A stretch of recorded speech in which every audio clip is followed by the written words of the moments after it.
Hello everyone, ఈరోజు వీడియోలో డ్రెస్సెస్కి puff hands ఎలా స్టిచ్ చేసుకోవాలో చూద్దాం. పఫ్ హ్యాండ్స్ని స్టిచ్ చేసుకోవడం కోసం 15 ఇంచుల పొడవుతో క్లాత్ని కట్ చేసుకున్నాను. ఈ పఫ్ హ్యాండ్స్ని స్టిచ్ చేసుకోవడం కోసం మనం నార్మల్గా తీసుకునే హ్యాండ్ లూజ్ కంటే డబల్ తీసుకోవాలి. ఎందుకంటే మనం ఫ్రిల్స్ పెడతాం కదా మధ్యలో, దానికోసం. ముందుగా హ్యాండ్ చివరి వైపున 1 ఇంచ్ క్లాత్ని ఫోల్డ్ చేసుకుని స్టిచ్ చేసుకోవాలి. తర్వాత హ్యాండ్ చివరి వైపున 2 ఇంచెస్ వదులుకొని ఒక స్ట్రైట్ పీస్ తీసుకొని వీడియోలో చూపిస్తున్న విధంగా మధ్యలో గ్యాప్ ఉండేలాగా అటాచ్ చేసుకోవాలి. ఎందుకంటే మధ్యలో ఎలాస్టిక్ అటాచ్ చేస్తాం కదా, దానికోసం.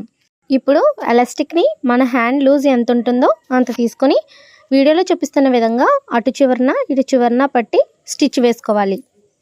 ఇలా వేసుకోవడం వల్ల వీడియోలో చూపిస్తున్న విధంగా ఫ్రిల్స్ దానికి అవే వచ్చేస్తాయి. ఇప్పుడు పై వైపున ఫ్రిల్స్ కోసం మనం హ్యాండ్ని బాడీకి అటాచ్ చేసేటప్పుడు ఫ్రిల్స్ పెట్టుకుంటూ స్టిచ్ చేసుకోవడమే.